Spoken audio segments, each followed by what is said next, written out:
Hello, good people, and welcome to the Amateur Hour. My name's Justin. My name's Tyler. Hello, and we're back, you lovely, beautiful amateurs out there. Welcome back to another more updated episode. Because, yes, we were catching up. You already got the update, you already know what's been down. Alright, we've talked about this 8 million times, so we're going to continue on for today, okay? First off, we want to thank our sponsors off the rip. Thank you guys. You're absolutely fantastic, and especially getting closer towards the end of the year. We're very thankful for you guys. Just sort of shouting us out for the whole year. I hope you guys had seen a few amateurs or a few amateurs went by. Uh, and yeah, always great to have a nice sponsor. I'm gonna stop saying now. Okay. Jeez. But a lot of things have kind of been happening. We've been talking video games, a lot of video games pretty recently. I guess something that I will probably actually I was going to talk about off the rip, but we'll save it. First off, uh, one thing is we've been diving into like the campaign of a lot of video games, of which we haven't had a lot of great campaigns recently.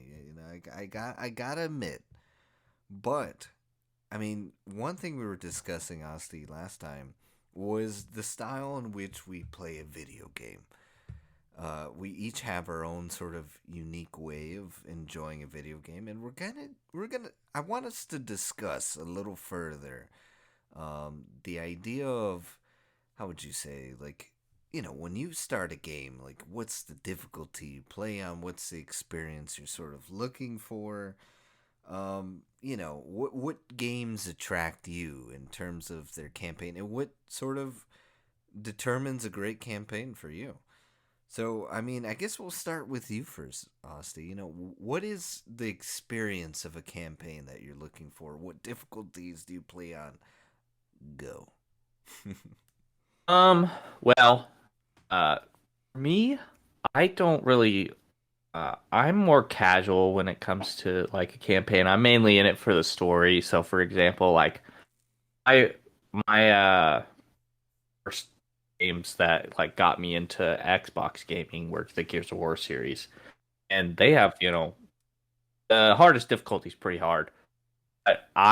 For me, I just would prefer like a lower tier, like middle of the ground, like kind of difficult, not too bad. And so that's how I like started out with Gears of War. I played it with my uncle, and I'm like so focused on the story. If I like try say to do like the hardest difficulty on a game, and I'm just like not very good, and I have to like keep replaying over and over and over again, just get frustrated because I'm like, I just want to get onto the story, man. Like want to see what's going on with Dom. Like, they find his wife, like all this stuff, Like, I would, I'm more of like a, know, medium, like normal mode, I guess. Is what they usually call it in most games, a normal mode. Now, there's some games like, for example, my favorite series is Fire Emblem. Uh, those games, I like to first playthrough, I like to play on like the normal or easy mode just so I can get through the story and see the story, hear the story. Then after that, then I'm like, all right, now I want to ramp up the difficulty and play on like the hardest difficulty to see if I can do it.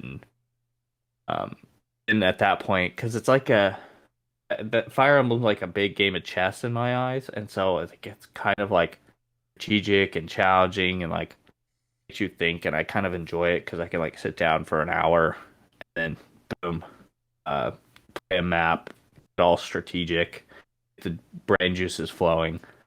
Um, yeah, no, I would say more of a more focused on the story than the overall difficulty. How about you, Justin? I think for me, yeah, I mean, there's a lot that sort of goes into what is a good campaign, right? Like, I mean, you got the writing itself, right? You got the length of a game, like the campaign. Sometimes, like even how would you say?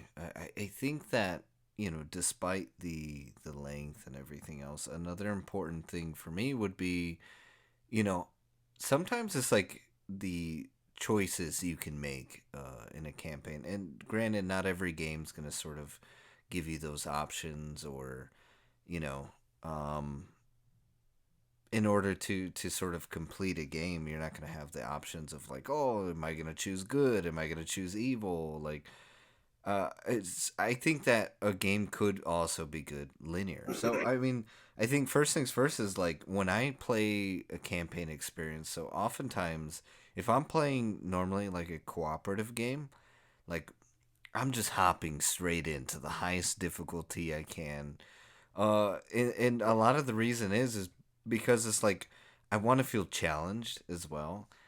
Sometimes like because I don't know what it is, but feeling rewarded when like you're fighting a boss in a game, for example, like after 3 hours or something. Like one game that I can remember in particular, I was playing with a friend of mine. We're playing this game called I think it's Revenant. I think, yeah. And it's sort of like a Souls game. I mean, everyone knows Elden Ring, but Revenant is such an awesome game. But it's a Souls game, except the only difference with the melee sort of option is it's kind of not there. It's like mainly guns, and it's like this weird sort of universe that they have set out. But that game, again, it's a Souls game, and we played it on like the second hardest difficulty that they allowed us to, and it was our first time playing it. But those boss battles, I mean, they lasted like 3 hours. It took for me and Eric sometimes to sort of get the completion of it, because like one swipe and like your character's dead, and the health bar of the enemy is like super long, and it was just, and sometimes like going through certain dungeons or certain sections of the game, you're like these even the regular characters, right, like you're getting one tapped. But I would tell you what, after like 3 hours of a headache in terms of like the boss battle or going through a dungeon at a time, when we would complete it, like the feeling of relief, like, oh man, like we'd be so happy afterward. I remember like we would play, and it was like normally towards the end of night, because we knew we like it took us like a couple hours to get through. Like maybe we would play like 5 hours just before like maybe 12 or something, and then somehow we'd hit like 12 o'clock, and then we end up fighting a boss battle, and we would end to like 3 in the morning, and we were just like so tired at that point, like just so exhausted from playing the game, that every time we beat a boss, we're like, all right, like we're excited and everything. We're like, now we can go to bed, dude. Let's save it. We go to sleep, and then we come back and we attack it the next day. Um, so it just sort of it I don't know, it opened for some exciting features in terms of that difficulty. It's like that reward for putting in the time. It definitely feels there to be like, to hear somebody like, yeah, I played the game on normal, and you're like, I played it on extreme, or like, or I played it on insane, whatever, hard or expert, like whatever difficulty. You sort of get that, that bragging rights of saying that you completed a game on a more difficult setting. Back then, they used to always give an achievement. And what I've noticed now, though, which kind of makes me a little sad, is like most video games, like they don't reward you for beating the game on a particular difficulty. Like currently, right now, though, I'm running through the game Resident Evil 5, and I'm running through it with a buddy, and we're gonna beat it on every single difficulty, um, to get the achievements. Because like back then, they had achievement for easy, completing the game on normal, and then hard, and then expert. So we're gonna run through and just play it entirely, and kind of just achievement hunt for that second, and get that reward. But ultimately for me, so like that's kind of like how I like to experience like cooperative games mainly, is like kind of tackling the hardest difficulty, because it's two people. And sometimes when you play like these two-player cooperative campaign games, it's just so easy to like beat it with one other person. Now, to that point though, playing all the time on a hard difficulty with certain games isn't always the best because you're kind of missing out on some story beats, you know? Um, and so some games, and I know that you're kind of this way too, Austin, is like some games you just like to play normal because you want to be able to experience that campaign without having like the frustration and all that stuff kind of take you out of the story because you're just so focused on trying to complete it, trying to complete it.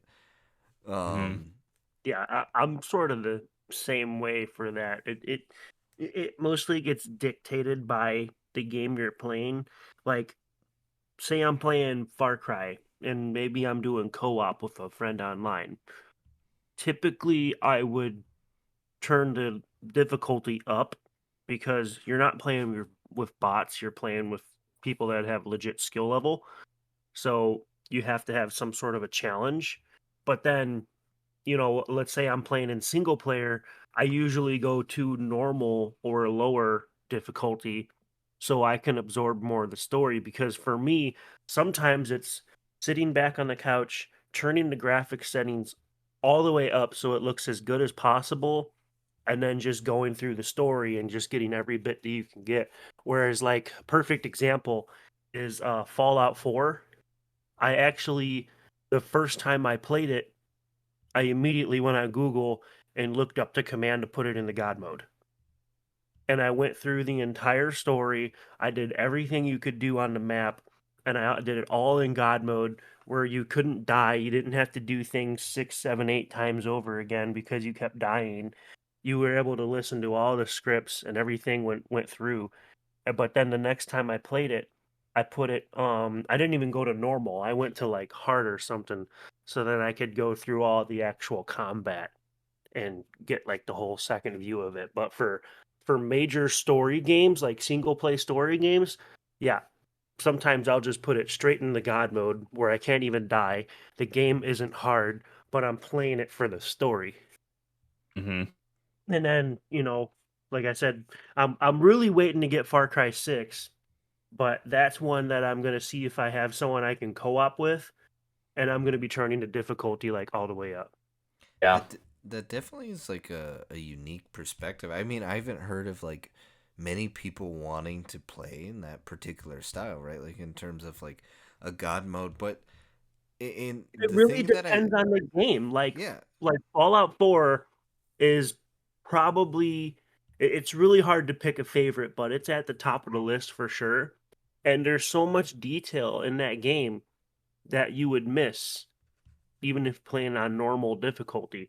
Like I've noticed just playing from God mode and then switching just to normal gameplay, you don't see half the story when you're doing it that way because you die and maybe you spawn at a different spot or you go back to your checkpoint and you take a different route through a building. So it's like you miss so much opportunity. You can't like explore all the different parts because now all of a sudden you killed the boss and it automatically loads you to the next scene when you didn't even get to finish exploring.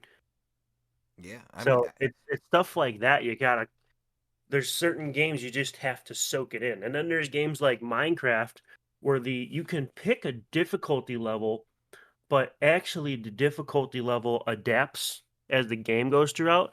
Like on Minecraft, when you're playing and you're out at night and there's no moon, there'll be like no mobs or anything. But then let's say you're out at night and it's a full moon and there's a rainstorm, that's when mobs start getting struck by lightning and there's already 10 times more because it's a full moon, and then they get um they get when they get struck by lightning they get turned into a different type of mob that's more dangerous. And it's just games like that, you have to let the game kind of adapt to the difficulty for you. Otherwise, it's dependent on the game, you don't even get the experience you should.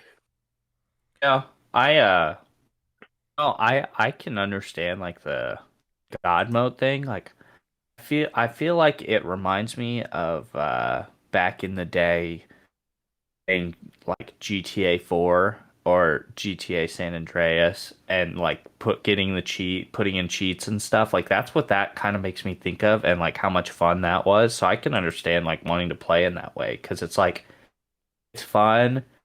Like so you can be like super overpowered so you can like get like some in a lot of games there's like you have to say finish this chapter without dying to get a specific type of ending, or you have to do all of these certain things throughout the game. Like I know for me, um, for some of the Fire Emblem games, there's like certain you have to beat a game maps in so many turns, or you have to have your characters a certain level to unlock this chapter and stuff like that. And so like if you play on a super hard difficulty, you miss out on some of that stuff. And if you play on an easier difficulty, it's much easier. And if you have the option for like a cheat code, stuff like that, like you also have that option. So I think most people like I don't know if this case for you, Tyler, but I think like a lot of people probably if they do that, they do it like their first playthrough. And then Mhm. after that, it's kind they've like I've seen all of it. Now I'm like can immerse myself in the gameplay itself. Right. Which Yeah. I think, Another good example is probably GTA 5 mhm, because those missions, all of the big missions, you have options. Like you can select different ways to do the mission with different people. And then even at the end of the game, you can decide to kill this character or this character. So it's like stuff like that. You always want to lower the difficulty to make the game more of a story, just so you can try the different options. But then, like the last time you play the game, it's like, okay, you know everything. There's nothing else to learn. So now I just want to turn it all the way up and see how good I really am. yeah, yeah. Like for me, for example, like all the Call of Duty campaigns, I usually play on like either the easiest difficulty or like the normal mode because I honestly like the thing that makes the Call of Duty campaigns good, mainly the Modern Warfare series, isn't like the gameplay itself necessarily. I think it's most people enjoy it for like the story and the characters involved in it because like there's nothing super crazy uh uh inventive or creative in a lot of them. It's like you get into an area, you got to kill all these guys. Might be some place you got to get to. There's like checkpoints throughout the map. Um, that's pretty much it. Obviously, there's like a few missions, uh, like in Cut 4, where you're in the ghillie suit in Chernobyl. Those are kind of those missions are like the no Russian mission for Modern Warfare 2 that are like iconic, whether that's good or bad. But for the most part, like all about the story. So for me, I always played those kind of games, like easy or medium, so I could get the story, get all like the special stuff, so that I could get the best ending possible. Yeah, I mean, I think that, kind of sort of going back to that God mode, like, yeah, that I think first off, I want to say that I'm pretty sure that a lot of game developers and sort of people would appreciate the fact that you kind of want to go through and comb those details, so to speak, and actually pay attention to a lot of the dialogue. I know I is now a novice voice actor, right? Like starting to get into the field of gaming and stuff like that, and I would appreciate that, right? Or even writers, I could assume really appreciate that because they're sort of taking this time to sort of build out this universe and to have somebody like fully explore the entire game itself. I think I that mean, not it's only that, it's the awesome. game is expensive. Like $60 is your general price.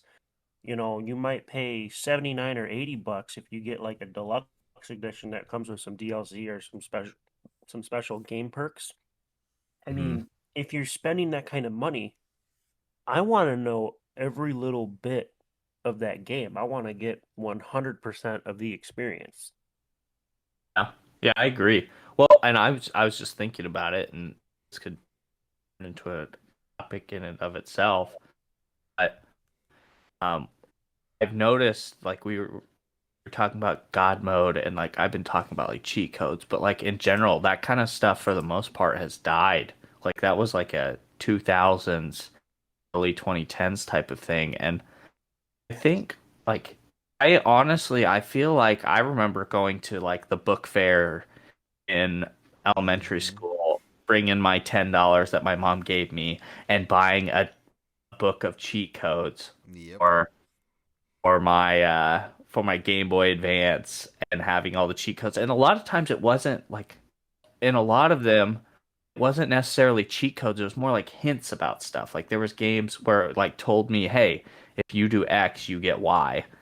Um like I wish game developers like hadn't gone away from that kind of stuff because I feel like the replayability of a lot of games was way higher back then because you had like might play through for me like Tyler was saying he plays through first time he might do God mode so he can see all the story. For me, I was more of a one I played through completely blind back then. I would play through completely blind the first time through.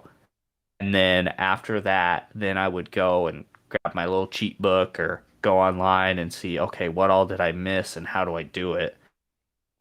Maybe not necessarily like truly what I missed, but like, hey, if what can I do else? What is like some hidden stuff that might happen? How do I achieve that? And then I would play through with the cheat codes, get those special things, and like it was just kind of cool. And maybe you met there was something else. Like some games back then if you did like two playthroughs and you beat it a third time, there was a different ending and stuff like that. And I feel like that stuff isn't there anymore. And I think I'm assuming probably what these developers thought is like the cheat codes. Like I'm sure they're very proud of their work, and for them these cheat codes were like a blemish in a way. I'm wondering. Well, Uh, the cheat codes were they were never intended to be cheat codes. The reason those codes exist is for when the game was going through like an early access or to be um shown for someone to make an offer on is you don't want to sit there for 4 hours to complete the whole game in a mm, conference room with people. You want to say, "Hey, this is what you can do in the game," and then they have to program these certain things into it yeah, to show it, to show developers, to show, the people that are testing the game, they have to be able to get all the different features and test it and make sure it all works. So, even newer games today, they still have stuff like that. Like the newest game, um, what's the newest game I have? I think Far Cry 5 was the newest one I completed. I haven't bought a new video game in quite a while, actually. But there's still a way, like, I don't know how you do it on a console, but on computer, you open up like a word dialogue and you can type in different commands to do different stuff in the game. It just loads different parts manually instead of the game doing it automatically like it should. So it all still exists. It's just when you had a PlayStation 2 or something, you were like X square XBYYAB. triangle blah blah blah Yeah. because you Yeah. didn't have keyboard mouse, so you couldn't type dialogue in. Yeah. Well, and I think and that kind of like in a way adds this one point because I think like at least for consoles, most of that stuff doesn't exist very much anymore. Like there's still some of it here and there. But for the most part, and like I originally, yeah, the main thing cheat codes were used for was to show off features in games to uh potential investors or to show them to people higher up in like Nintendo. They're putting out a new Mario game, so they need to create cheat codes without messing with the actual script of the game uh, to show off to the president, hey, this is where we're at. This is how far we are. This is what we've done. Give them a little bit cheat codes so they can they can't die, show off a world, stuff like that. I think that like they still do that kind of stuff, but I think that it's done like you said through PC. Like pretty much all games are obviously made through PC. So I think that like just like they some way, shape, or form, they allow like with Far Cry, you can do some of this stuff on a PC, but once it gets over into the console versions, like you can't do any of that stuff. And I think that that's done because they felt like it was kind of like a blemish. Hey, we can break your game. I'm sure they probably didn't like that. At the same time, I feel like it added a little extra spice to a lot of games because there's a lot of games that I played like GTA San Andreas. I wouldn't have put anywhere near as much time as I did into it if I couldn't spawn a tank and just start blowing up everything. You know, I the part that I always remember is I can't remember if it was San Andreas or the GTA before that, but it was going on the computer. And shoot, this was back when we even had like the dial-up connection. You know, you start the computer up, yeah, you hear the loud old fans, you hear the hard drive spinning up, and then you get on the internet and you hear all the weird tones and noises from the dial-up connection, and you go to this sketchy looking website because it's a developer page. So there's no ads, there's nothing special on it. It just has the codes, and you just control P and print the whole page out. And now you got your printer, your old printer, making all the old fax machine noises and spitting papers out. And then you get to go to your game console and you're hitting the buttons and you're like, damn it, I hit the wrong button again. I screwed it up again. And you're getting all pissed off at the controller because like it's the controller's fault that it's not working. hmm It's just that whole experience right there. It was just sometimes it was like wanting to throw your controller out the window, and other times it was like, yes, I did it, and now I feel invincible because I got like the baddest weapon in the game, or like or San Andreas, you have the jet that just spawns in the middle of the road. Now you take off and blow everything up. dude, that stuff was so much fun. There was like there was a this game on the GameCube I had. It was called Army Men RTS, and you were like played as little like plastic toy soldiers, and your Yeah. team was green, and then the enemy team was the The tan is Yep. what they called them, yeah. And I looked up because I could not for the life of me figure out some of this stuff. Like I was a kid back then, and I was my first game experiences. And so I got the cheats, and I figured it was YBXYA, and it spawned in a certain amount because the currency to build stuff was plastic and like electric, I think was the other one. I would just use YBXBAYA, and I would just freaking give myself tons and tons and tons of plastic, so then I could just build an obscene, the max amount you could have of army men. And then there was also like vehicles like tanks, helicopters, and stuff. But a lot of times, I would just build an entire army of like grenadiers, and I would just run them all straight into the base and just watch the chaos of them all just chucking grenades, blowing stuff up, getting absolutely destroyed. It was so much fun. But yeah, it's There just used to be this game on addictinggames.com. It was a bunch of monkeys and balloons would come through this like maze path, Yeah, the balloon and they would pond. all throw darts at them. There was a code that you could type into that game and just get unlimited resources, and I would just put like the most powerful version of every monkey on every corner, and you would just hit go, and all of a sudden it was like chaos of popping everywhere, and it's just like, yeah, you're not gonna beat me. I have like three sun god monkeys up in this bitch. Yeah, yeah. I think that a part of the reason too that sort of developers and people in campaigns sort of went away from all the cheat codes and stuff. Part of it is definitely first off. I think that when some of these cheat codes too were developed like as their mini Easter eggs, right, so to speak. Um, I remember like this game, Punisher. It's a Marvel game.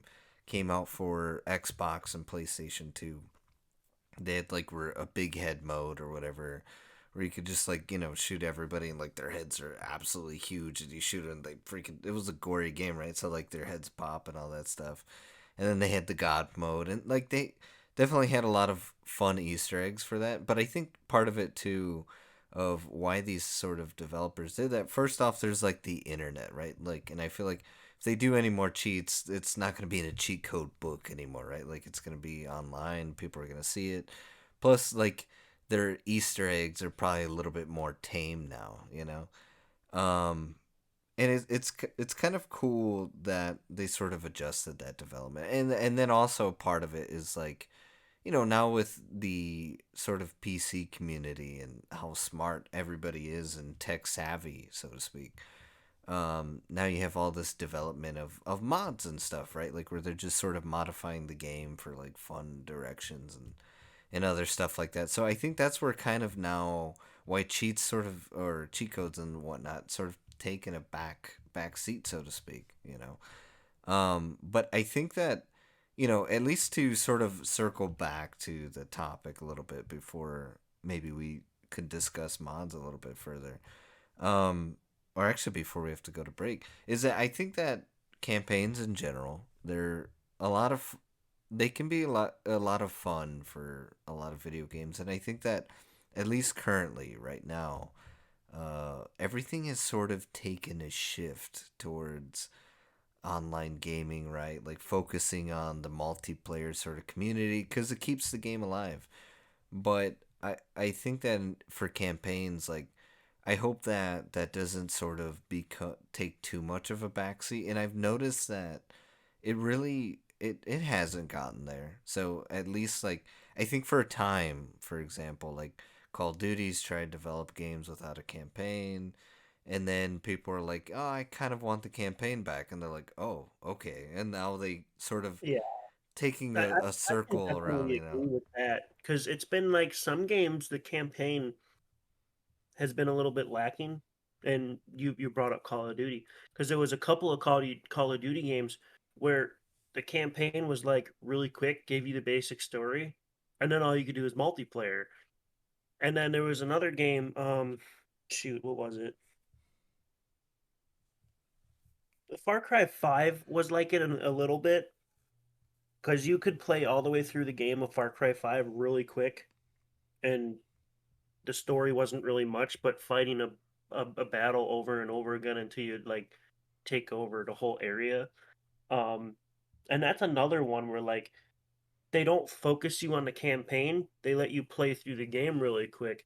So I hope that's not a forward trend where we're Yeah, putting less and less detail into the story. Because I mean, it like, sometimes it does happen. You have a point. Like with the one thing that I have to admit is like open world games, right? Like I love them, right? Like they're so cool, right? Like you have an immersive mm-hmm, world that brings you into it, but sometimes I feel like it kind of can be overbearing and too much for particular games. For like example, like Halo, the first Halo game, Combat Evolved, everyone knows it's was sort of like this semi-open world sort of game, but not really too much. At the end of the day, it was very linear. And then they developed all the other Halo campaigns, very linear storylines. Then you get to now Halo 5. And it feels like part of that game was open world for the sake of just being open world because they can do it now.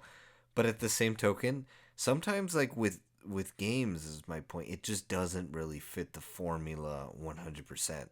And you start doing like all these like mundane sort of side objectives, and it really does take you out of the story because you're like, yeah. okay, well, I'm wandering the game world for like ever, and I'm just doing this to grind out some points, and yeah, again, Well, it takes you out of the there's experience. that, and then there's like the opposite effect. Like another good example is Far Cry 5. You go through the story, you want to know every little bit, but parts of the story you're watching like a movie scene, and some of them are actually pretty long. And there's a lot of people out there that are like, why couldn't I play through the movie scene and actually be part of the scene rather than watching an animated film and then it puts you into the next mission or whatever. But then there's games like GTA. There was very little movie scene. It was like a few seconds here and there to like start a scene and then it put you straight into all the action. So it's like it's hard to get that balance cuz sometimes the story's really good and you don't want to do the scenes, but every once in a while you get that game where you feel like you're watching a movie more than you're playing a game. And then there's other games that are just like, you didn't even give me the details. Like now I have to search for the details and I'm doing this mission and I don't know half of what's going on. That point So is the it's balance is hard to get. that's a honestly that point is on point because there's Like this one way or the other. yeah, I really love cutscenes in video games, right? Like I just got done playing the Guardians of the Galaxy game. By the way, I suggest anyone to play that game. Talk about a good length of a game, a good game with like secrets and a lot of sort of story element to it. Fantastic. Again, in the era where again sort of campaigns been a little bit lacking, this has been it's worth your money. But anyway, continuing on, there's this game called Destiny, right? And for example, this game doesn't rely on a lot of cutscenes. Like they have certain cutscenes. Like the first Destiny game, they had quite a few. Then as the expansion sort of released, they started dialing back. And a lot of that game relies on, okay, I hear an audio clip or something, or somebody sort of talking over the radio, like, you gotta get the light, because, this alien, blah, blah, blah, blah, right? And it's just like you're hearing talking, right? You're hearing the dialogue.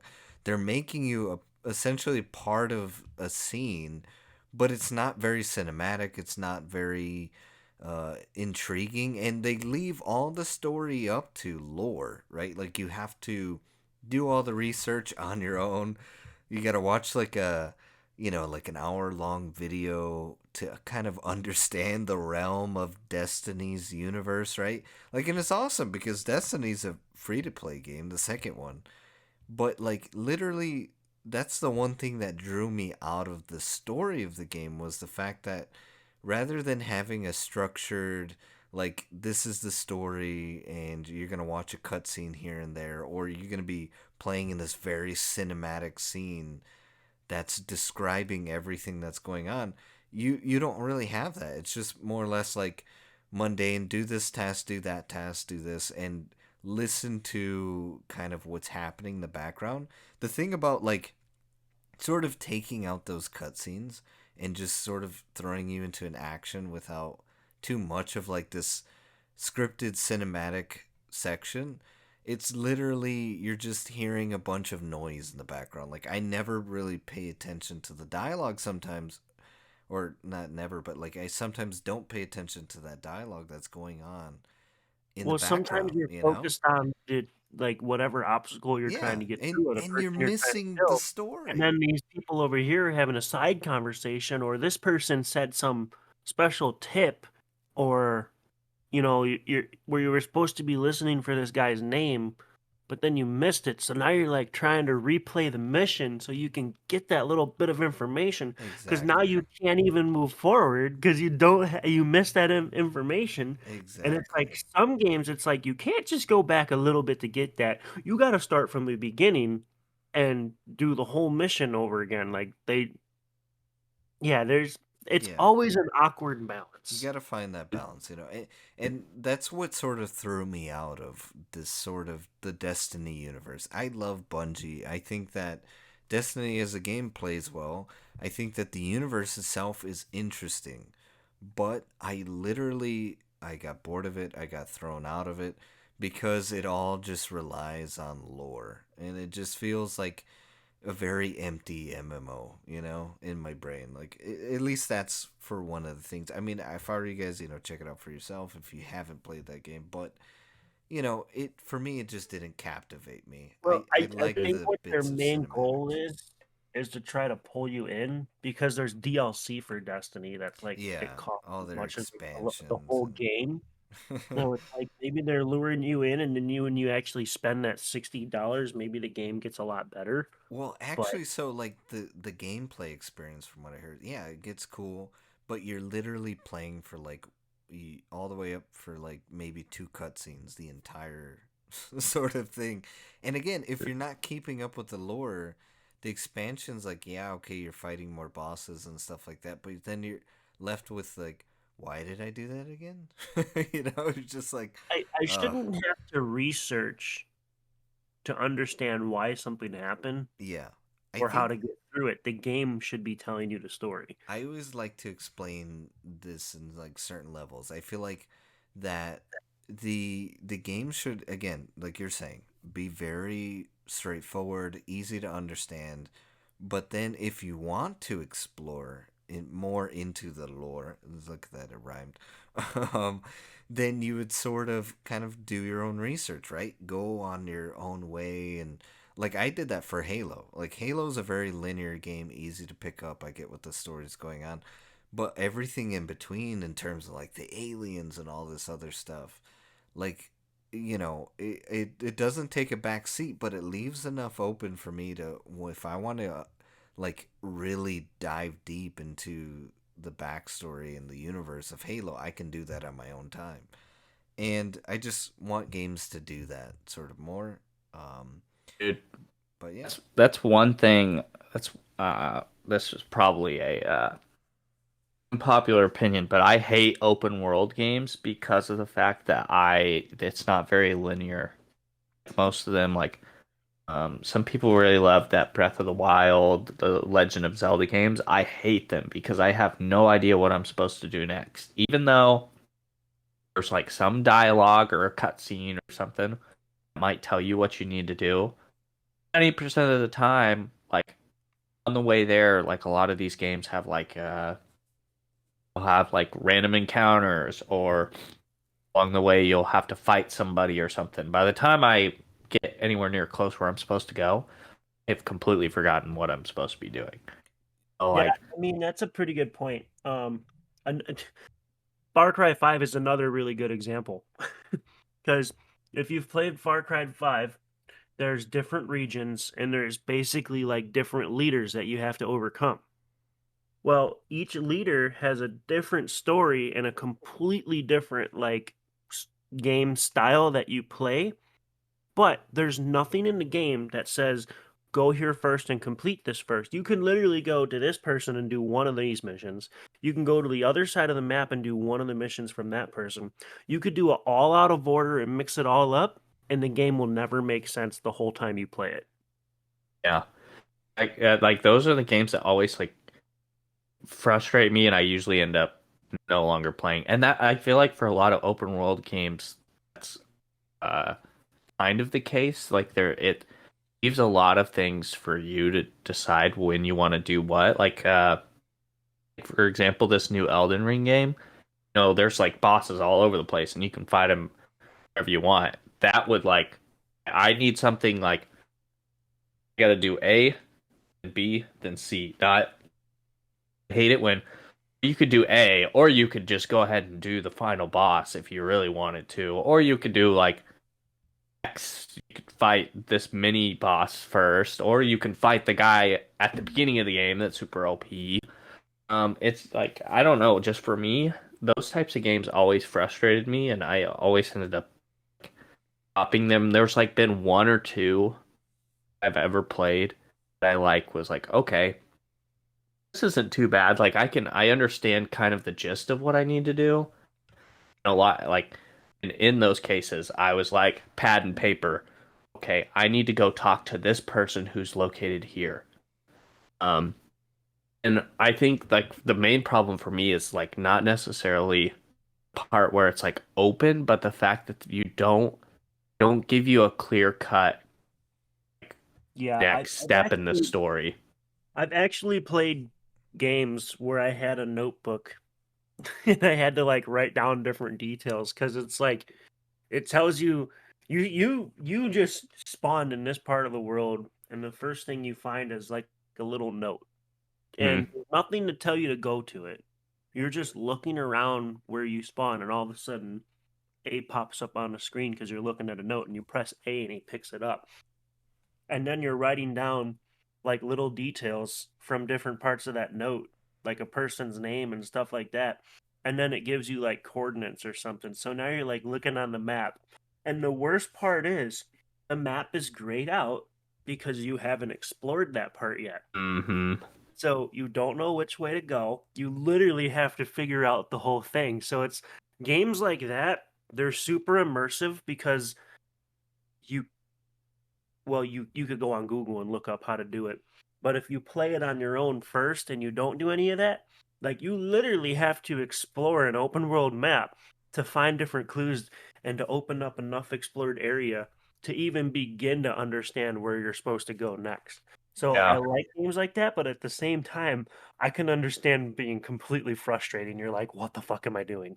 Well, Well, for me, it's like I feel like I'm wasting so much time trying to figure this stuff out. Like running all over the map, going to all these different locations on the map, and it's like GTA, for example, is open. It's open world, and I think I love the way it does it because it's like you have the map and like it tells you stuff, and then it'll have like a little marker. It'll have an L because you need to go talk to Lester, or it'll have some type of marker somewhere to show you where the next piece of the story starts, and you can go there if you want. You can like do some other stuff and then go there. And like Yeah, from worlds like GTA that where they like kind of world tell makes you, it very well. like if the open world like tells you, like gives you an icon or something that tells you, hey, this is where you're needing to go. I don't have as big of a problem with that. I can get into it and immersed with it. For me, whenever it's just like the dialogue, they kind of slip you a name and a location, and uh, then you're just left to your own devices. And if you try to go talk to the person again, they don't tell you what you're doing. They'll like give you some generic conversation. yeah, Like, that stuff frustrates me. to I think sort you of. would hate my favorite game series then, because Fallout is 100% like that. Well, I'm not really. I would have to be in kind of defense here for open world games, right?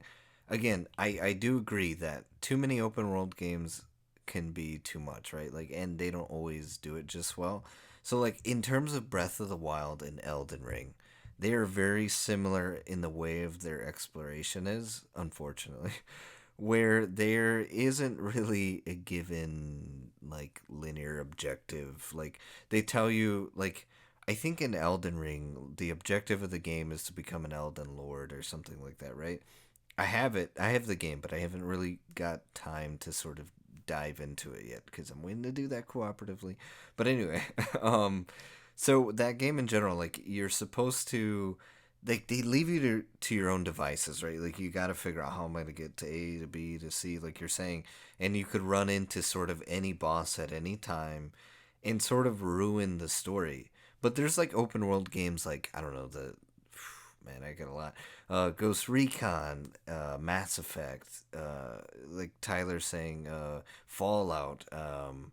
There's so many of these games where they sort of give you main objective, and then along the way you could run into side objectives, and at least like what I do like is when they do it right, right? They have the objectives sort of listed off in like your journal or your codex or your whatever list they call it, and it'll have all your objectives like side objectives, like you'll have like 80 million side objectives and then write like four main objectives. So there are games that sort of give you that experience, and if you're ever looking into getting into like open world games, I got a couple that are a little more linear, I guess, in your taste for those sort of particular games.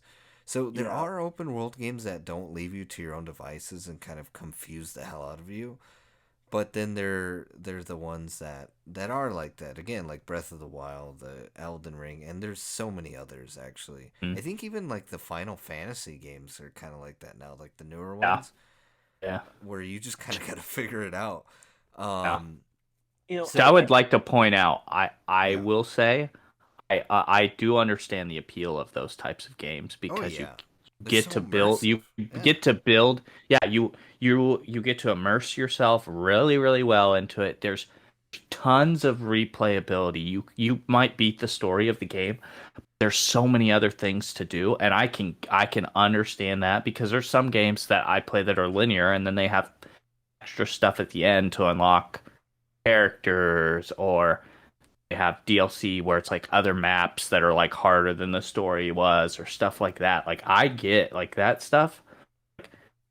Open world in that case has like the best, I think for the most part. Like there's a reason Skyrim has been released on like 600 consoles at this point. God. Like there's just so much to do, and I get the appeal of it. And like I think maybe if I was, like high school age, had a lot of free time on my hands, I think I would enjoy it more. But just because of how busy my life schedule is now with so many things going on and juggling everything, it's like it's very difficult for me to like Yeah, a little bit of it, play. then get them. Like, by the time I'm immersed into it, I'll say I have like 4 hours to play an evening. And by the time I'm 2 hours in, I'm like starting to get immersed. I only have 2 hours left to play, and then I have to restart the cycle of getting immersed into the game the next time I play, whether it's the next day or 3 days later. But the appeal of it, I can completely understand. I like watching Elden Ring. I could never play that game. One, because of the difficulty, I would get super pissed off, and two, um, like I was saying, like just like the openness in the middle, and then there's just an end objective. Like that would frustrate me. But watching other people play it is so much fun. I want to Yeah. make one more final point for Yeah, this because then we subject. got to go to break. Open world games, everyone, there's a lot of people that like them, but there's still a lot of people that don't like them. But open world games, you got to look at what game style you like, because people see open world and they're like, "Oh, it's another exploration game." Wrong. Not every open world game is an exploration game. Like GTA 5. It's got a linear story. It's not an exploration game, but it's still an open world map that you play on. But then you have other games like Fallout 4 or Tomb Raider. Those are, again, an open world game, but they are exploration games where you're supposed to be looking for clues, exploring everything that you can. So you got to look at your game style before you jump into a game and then know if you're going to like it or not. Because if you don't like exploration games and then you want to get an open world game because the last one you played was GTA, so you're thinking the next one's going to be like that because it's open world, it's not really going to work out, because open world games, they go amongst many different, styles of gameplay. Yeah. But with that said, I mean, we can talk so much about open world games, and I'm sure this is a topic that we are going to revisit in terms of campaign and open worlds. But for As long today, as games are still a thing. but I mean, yes. So we ton of new games, and then I think one, Tyler, that I want a quick mention before we go to break too. Bethesda's new games, freaking Starfield, is going to be, hopefully, fingers crossed, a fantastic game that we'll talk more about some other time. But we got to go to a quick break, and then we're going to have just a few minutes of some of the new topics and sort of the newsworthy stuff for you guys. And then we'll be ending the episode, okay? So stay tuned for some fantastic stuff. We're going to discuss a little bit more. Again, all video game related today, actually. But with that said, enjoy this word from our sponsors. Enjoy high-octane gaming with the Grim Reaper live on Twitch. Watch the Reaper as he plays through a plethora of game titles, such as Call of Duty Warzone, Call of Duty Zombies, Valorant, Minecraft, and more. Join him as he competes against high competition in COD Warzone tournaments for large cash prizes. You can catch the Grim Reaper streaming Monday, Wednesday, Friday, and Saturday, 6 to 11 p.m. CDT. Just search twitch.tv/The Grim Reaper. Link in the bio. Looking for a fun new way to eat popcorn? Then I have the place for you. Kelly's Kernels has 68 flavors to choose from. Try out their delicious birthday cake flavor or their cheesy cheddary flavor. If you want to go classic, the Chicago style flavor is for you. Either way, you have a wide variety of flavors to choose from. But that's not all. They offer other treats such as shaved ice, cotton candy, and mini melts. Be sure to enjoy the dine-in experience and bring the whole family. So come on down to Kelly's Kernels, where it's always poppin'. Located at 13226 Lincoln Plaza Way, Cedar Lake, Indiana. Link in the bio.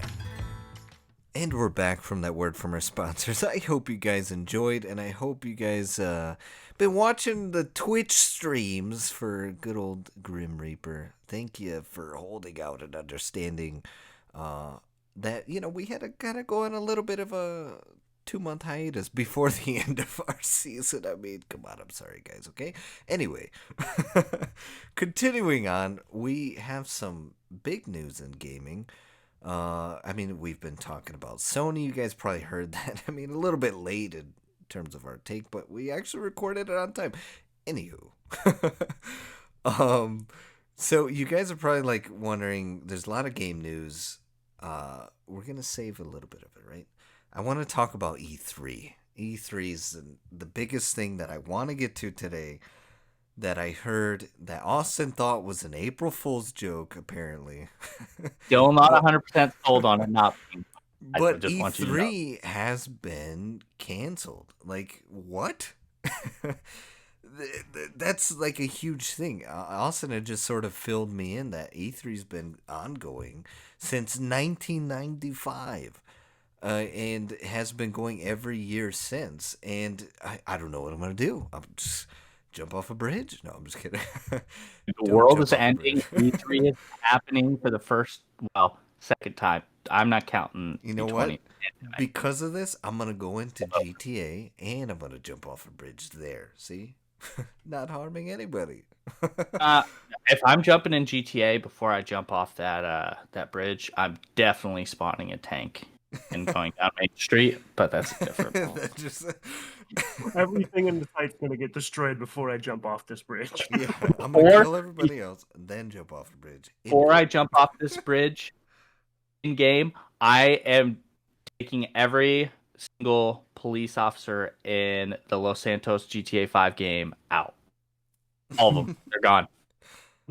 Yeah, gone. Or you're going to get 3 stars and die. Yeah. I'm gonna get 3 stars, and one of them's gonna crawl on top of my tank and pull me out of it. Just put a modded nuke in the game and just wipe the server. Oh, that would. But anyway, back to E3. So that's super sad. Also we were talking about this idea over break of E3 has been such a staple and such a thing where that's where you got a lot of your new game news, right? Not essentially the new game coming out, but it was when you heard rumors of the game coming out, right? You kind of knew it was confirmation, but then you get the video of a God of War, or you get a video of I don't know, freaking Anthem, for example, the game that failed horribly. But it was so fantastic getting it at E3, and you're seeing the cinematic, and you're getting the hype and the little taste of the game that is nothing like the game that came out, but you loved, seeing it anyway. I think it's kind of crazy to literally have E3 canceled. I don't know if it's because of the pandemic, or I don't know the specifics. I know they did mention, right? I guess I kind of do know the specifics. Take that back. They said that they sort of want to re-energize, right, and rethink how they sort of portray E3 for the next coming years, because they want to make it exciting. They want to make it a good experience. And granted, because the pandemic, right, you're probably only limited to a certain amount of people there. But then again, there's concerts going, so maybe not. I don't know what the whole situation is, but I think that it is good in a way that they're sort of going back, going to the drawing board wanting to just sort of figure out a way of just re-energizing the people because I'm not gonna lie, some of the E3s that I was talking about this a little earlier is like just been a little cringy. like some of the Well, E3 like interviews are just super awkward. But like go we ahead. discussed earlier, everyone does their own like game release kind of show now, like Xbox and Sony. It's like they release it here and then they release it again in E3 or whatever. So it's like, yeah, I suppose if they want to go back and make it more interesting, more, you know, this is what Xbox did, but this is why you should still come to E3. They don't want it to feel like the same thing over and over again. Yeah. Well, Well, I and can understand making that decision. yeah, well, back in the day, we were talking a little bit about it during the break, but back in the day, um, E3 was like the big release for all of these companies: PlayStation, Nintendo, Sega, all of these, Atari, I guess. I don't know if Atari was around when E3, but all of these companies, that's where they released all gameplay footage of their games. And then like throughout the year, you would like kind of hear rumbles about games, or they would say, "Hey, we're making this game," but you wouldn't see anything until E3, and then they would all like use that as their like release trailers for games, first sneak peeks into games. Yeah, now we have the internet that has way too much on it and all the fake trailers and everything like that. So like, Oh, you not know, only that, but also like Nintendo does their Nintendo Directs, right. and they go ahead and they do their own they do their own little release of it. So it takes a lot of the fun out of E3 because Yeah, oh, that's what I'm saying. If everyone's doing their own, Nintendo, Sony, Microsoft, if they're all doing their own thing, E3 is like, is it? They got to do something to make it not repetitious or boring because it's like, is it old news by the time E3 comes around? You know what I mean? hmm. E3 I don't sort know if of. Oh, go ahead. I was gonna say, and I don't know if like the solution to that is if I was them, like my thought process would be go to these companies and make some type of deal with them to like, certain titles for their games. So like Xbox, for example, instead of doing like an Xbox showcase for Forza, they just announced that there will be a new Forza game, and E3 gets the rights to the exclusive release of the trailer. Um, or with Nintendo, they make some type of deal with them where um, the new Pokemon game, for example, there's Scarlet and Violet, the new Pokemon game that's coming out in this year. If they approach Nintendo and be like, "Hey, we want you to release your trailer and gameplay for this game at our E3 convention. What do we got to do to get this to happen?" Like, otherwise, there's no point in having E3. I don't know what they could do to make it more interesting because if all the main pull for E3 was all these video game companies coming together in one place, doing this big showcase of all the stuff that they've been doing since the last E3, and now that they have their own thing, like it just takes a lot of the glamour out of E3. Well, and sort of to your to to that sort of position is like I think that E3 itself, right? Like, is kind of like, and I was sort of comparing this a little earlier on our break. It was like, it's now it's like a Comic Con, right? You kind of go there. It's in a huge event space, right? Like they have their sort of main stage, and then they have all these sort of sub stages and exhibitions where like you're able to look and explore and like I don't know if like I think try like game demos and stuff like that. Very similar to kind of like Comic Con, like you're walking around Comic Con, right? They have all these different exhibitions, booths, things you can sort of interact with, and it's sort of that culmination of like just collaborative effort of like all things geeky for Comic Con, and at least that's for what I'm aware in terms of E3, like that's what it's kind of is like it's not just the main stage event, it's the sort of sub exhibitors that you can go and you can look and you can sort of again play demos for games, see the new Oculus Rift or something like that. I think that E3 can still happen. I it it's very necessary, I think, maybe for like Sony and Xbox to sort of have their own thing to announce certain things because it's like E3 Well, is they only are an one time a exclusive year, game right? developer And too, if they you know. would save their how would you say um man, what's the word? If they would save like all of their new releases for E3, I can see how First that's party. tough, right? And so to sort of host their own events and release all the information when they want, I think is very necessary for these sort of companies to do. But again, like I think if you look at E3 as this Comic Con and this sort of just event space for people to sort of get together and celebrate all things gaming, maybe if they just rather than it being a showcase of like the new things to come, just be a gathering, and again maybe just focusing on more of that celebration element of things and just gathering. I'm I don't know.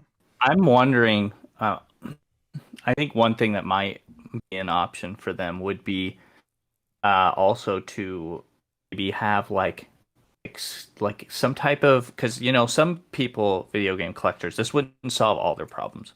But video game collectors really love to have like all the prints of certain games, right? So I wonder if making some type of deal where there's like a certain print of like certain games that comes out, or E3, there's a release of a game at E3 or something like that would be kind of cool. That'd And be then kind of cool.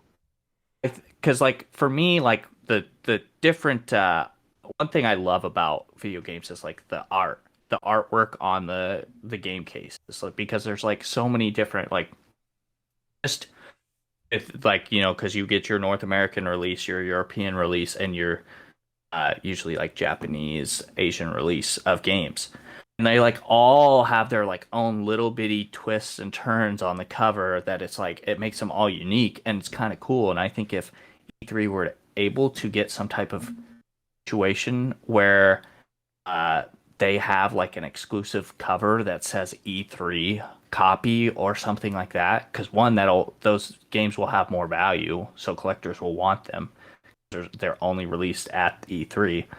And two, it'll be like a cool draw for collectors in general.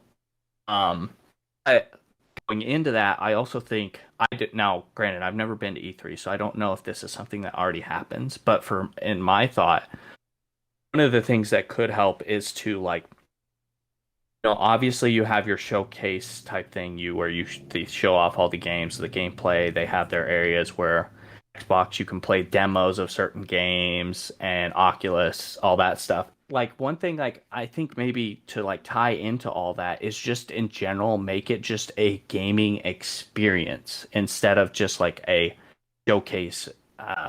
Just like a gaming convention in general. So you have your like I said, your showcases where you show off all the stuff and you can play demos, but also having booths for these like all these companies to come in and sell like games, whether that's new releases like I was talking about with like special covers or not special covers, and also having like retro stuff. Like if you could get Xbox to have like their own they have their booth and they just have like a secondary like little area where they have all these games set out for like all their old consoles where they're like you can buy them and stuff like that, like kind of turning it into a multi-layered experience where it's not just like a event you go and watch and you like look at all these booths. There's also like you can come back with your own pieces of things. You can come back with your own, you can go there if you're not necessarily interested in like new releases, you can still go there and buy a bunch of old video games,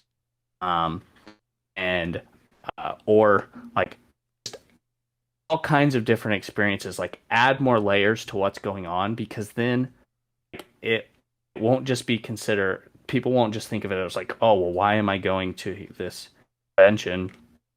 I've already seen gameplay in a Nintendo Direct for the new Pokemon game. It's like, well, they're going to show you a little bit different gameplay, but also you might have it like there's like a game being released that Nintendo's exclusively releasing like a certain special edition copy of only at E3. Like how cool is that? Or they're doing like some cool event that somebody could win something really awesome at. Like I think that if they just put more layers into the event, I think that they could it would recreate that interest for a lot of people.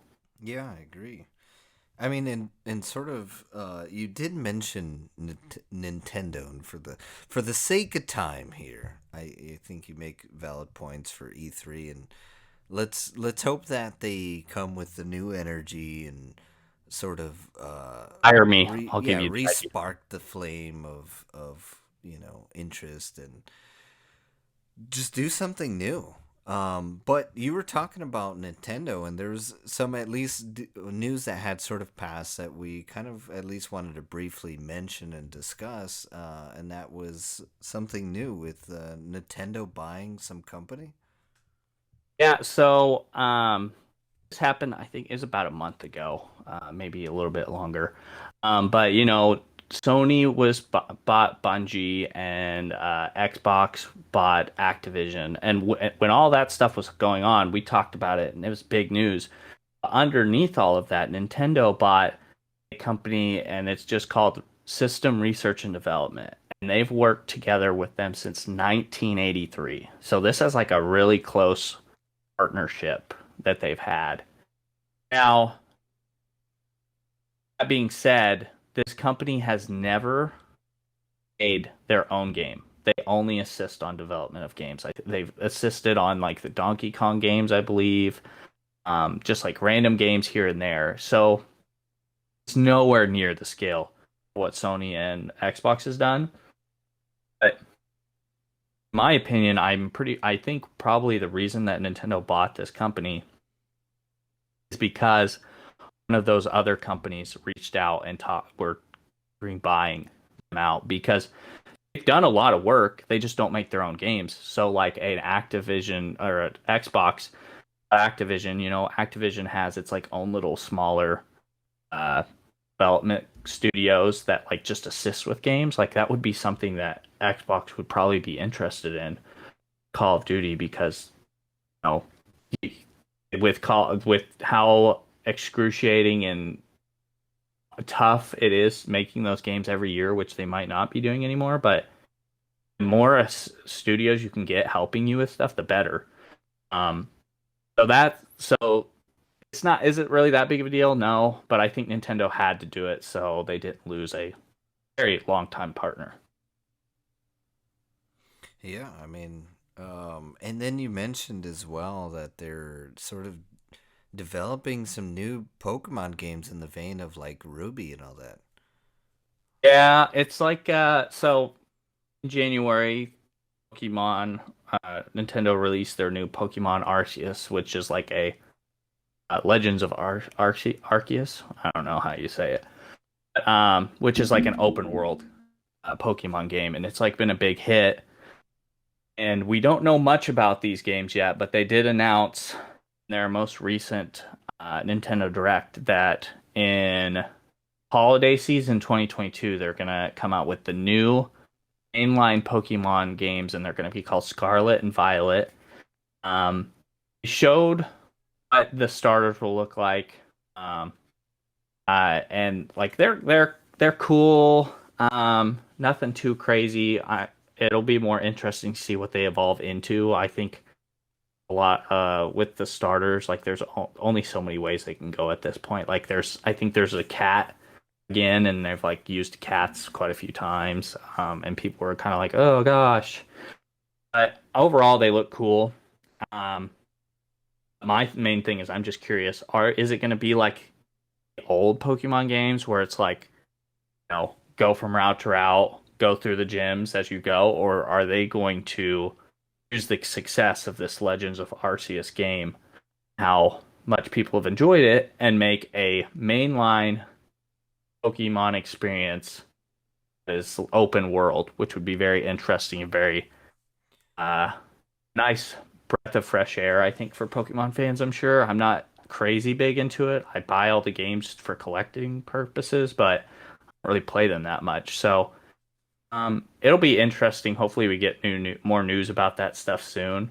Yeah, Um, I've heard a little bit about that latest Pokemon game and how it kind of had its open world where in terms of like you're I don't know if it's like a custom character or if it's just following like a new character or something like that, but it seemed pretty cool and it seemed very interesting because like I'm used to seeing that sort of 2D Pokemon game, where you're just mhm. like walking around through some grass and now it's like you can actually see the tall grass in sort of 3D.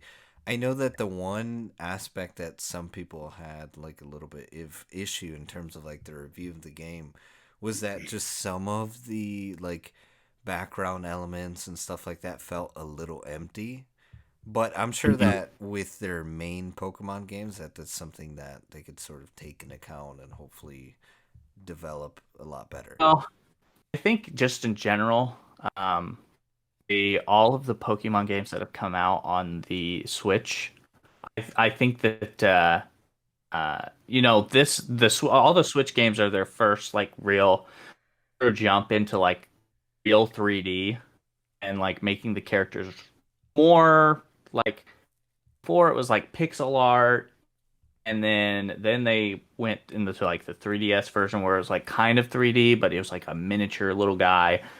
Chibi, I think, is the name of that kind of animation, but now they're like really getting into like true animation, and so I think that they're running into the same issue a lot of games are having where they have these deadlines, like there has to be a Pokemon game every year, and um so they don't have the time to like really fill out the background. Almost every single one of the Switch releases for Pokemon have all had that complaint that it's fun, but like the world around it's just so empty. I think I don't know, maybe that's something that they fix with this game. They've made 4 games on the Switch. Yeah, Maybe they've got their sea legs on them. that's always sort of room for improvement. Yeah. And I think a lot of people, Pokemon, thankfully, like it's like a complaint for people, but it's not like a game killer for most people because it's like the whole Pokemon premise, I think, always like that core gameplay mechanics and stuff. Like people just enjoy that so much. I don't think that you're going to lose like a ton of fans or anything by any means, but I think that it is something that probably they need to put some dollars into be getting a little bit better at least making it less empty than it does look, because sometimes it's like, why do you have houses back here if we can't go to them, or stuff like that. Like I'm curious to see how this game looks if they just continue on their same path on the Switch or if they try to be more inventive. Yeah, I think that's like a problem that a lot of games have is, like you said earlier, we have to have a game out every year. yeah, Mm. I that's mean, a why? huge thing going on right now. It's like just I would rather like GTA. dev I'm burnout. ready for GTA 6. It needs to come out. Yeah, Like they're at this just point it's been too long, but at the same time, GTA doesn't get a yearly release, and when they do release a new one, it's usually really damn good. So it's like in a way it for all the games that don't have a yearly release, it's been worth the wait entirely. yeah. I mean, there's a lot of game developers right now, sort of I mean, I get it. There's competition under. and everything, you Yeah, know. but they're like under burnout, because all these corporate heads are just wanting game, game, game, and with They new want money, money, money. with technological sort of development, there's a lot of now new things that they have to work with. Like, yeah, they can make these games stunning and great and awesome graphics, and but they need the time to be able to pour into like all of the coding and all the literally all the sort of stuff that is very detailed and meticulous in ways. And, companies aren't sort of, but, that's sort of a topic for another time. And with GTA 6, I do have to quickly mention, I'm kind of lost in terms of the hype for another GTA because GTA 5's been around too long, and at this point, I don't care anymore. But with that said, we are close to time, and I don't want to extend this longer than what it needs to be. And you know what? We might pick this topic up because, burnout, developer burnout is something that's very serious and sort of going around recently. And hopefully, companies are seeing the repercussions and will cater to that sort of burnout now. But again, a topic for another time that we definitely are going to discuss. And with that said, you guys, thank you for always listening. We love that you guys have her back again. As I mentioned in the update a few episodes ago, we'll be doing this even if we had 2 followers. Like, we just love being able to talk to you guys, give our opinions, and sort of just speak and give some sort of content for people to watch or listen to. Again, thank you so much. We're available on 5 different platforms, so please, wherever you found us, don't be afraid to choose and select the platform of your choice that you're most comfortable with.